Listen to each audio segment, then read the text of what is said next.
Arthur et les Minimoys, vous connaissez? Oui, je connais. D'ailleurs, je sais que EuropaCorp, la société de production de Luc Besson, a sorti une trilogie. Oui, une trilogie, et ça fait l'objet d'une grande bagarre judiciaire qui a abouti à un jugement au début de cette année. Oui, mais alors c'était une histoire très complexe Oui, c'est une qui... histoire assez compliquée, mais qui intéresse pour une fois ce qui concerne les droits dérivés et les droits des auteurs graphiques dans les films d'animation. Alors qu'est-ce qui s'est passé?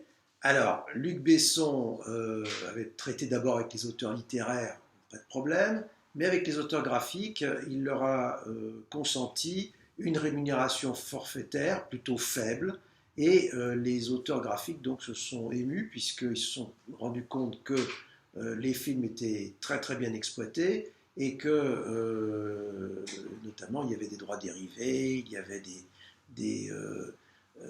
même dans un parc d'attractions, il y avait l'exploitation de leurs personnages et ils n'avaient rien touché, pratiquement rien. D'accord. Donc qu'est-ce qu'ils ont fait?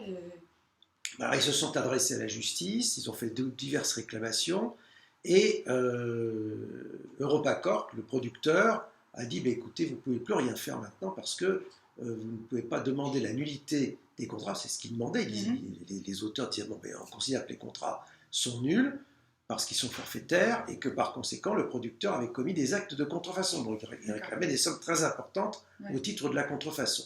Alors le producteur a dit vous ne pouvez plus réclamer parce que prescription, vous ne pouviez réclamer que dans les 5 ans. Alors le tribunal s'est penché sur cette question, a dû examiner contrat par contrat. Il y en avait plusieurs contrats puisqu'il y avait, il y avait une trilogie, il y avait des avenants, donc il y avait toute une série de contrats qui se succédaient. Sachant que le délai de prescription commence à courir à partir de quel moment? Eh bien, le tribunal a dit que le délai de prescription court à compter de la signature du contrat. Ce qui fait qu'il y a quand même les premiers contrats qui ont été frappés de prescription, donc on n'a pas pu s'en servir. On n'a pas pu demander en tout cas la nullité de ces contrats. Alors restait un autre point qui était l'intérêt à agir. Le producteur disait, vous les auteurs graphiques, vous ne pouvez pas agir parce que l'ensemble de votre œuvre, ce que vous avez créé, se fond dans tout l'ensemble de l'animation. Il y a beaucoup de co-auteurs et moi, producteur, je suis investi de l'ensemble des droits d'auteur et je considère qu'il s'agit d'une œuvre collective. Alors, le tribunal n'a pas suivi. Pourquoi? Parce que en matière de cinéma, c'est toujours l'œuvre de collaboration qui domine et tous les auteurs pouvaient individualiser leurs œuvres et bien entendu, œuvres collectives, œuvres de collaboration, quelquefois à la limite, la frontière est difficile à connaître, hein, mais c'était ce qu'on appelle les œuvres plurales, mais là, il s'agissait bien d'une œuvre de collaboration avec une individualité des œuvres, des contributions de chacun.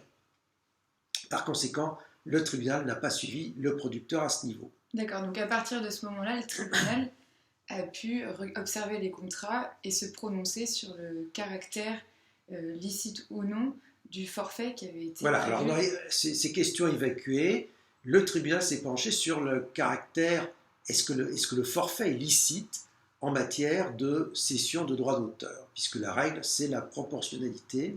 Il y a un article du Code de la propriété intellectuelle qui dit très clairement que la règle, c'est la rémunération proportionnelle, et exceptionnellement, il peut y avoir un forfait, mais uniquement lorsque la contribution n'est qu'un accessoire, ou alors lorsqu'il est extrêmement difficile de pouvoir calculer la rémunération proportionnelle, par exemple.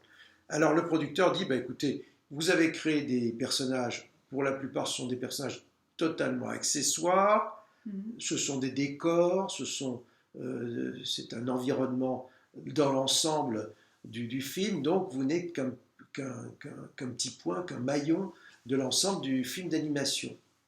Et le tribunal a dit non, le tribunal a dit ce n'est pas parce que les personnages sont accessoires que la contribution elle-même est accessoire. Donc le tribunal a considéré qu'effectivement les auteurs graphiques avaient raison et avaient droit à une rémunération proportionnelle, qui était d'ailleurs maintenant complexe à calculer puisqu'on n'a plus les mêmes bases. Et du coup, il a prononcé la nullité du contrat. Alors, les contrats ont été considérés comme nul, et le tribunal a donc désigné un expert afin de calculer la valeur exacte des contributions des uns des autres, la valeur de contribution proportionnelle qu'il fallait donc déterminer par rapport à l'ensemble des contributeurs à l'œuvre cinématographique, à l'œuvre d'animation.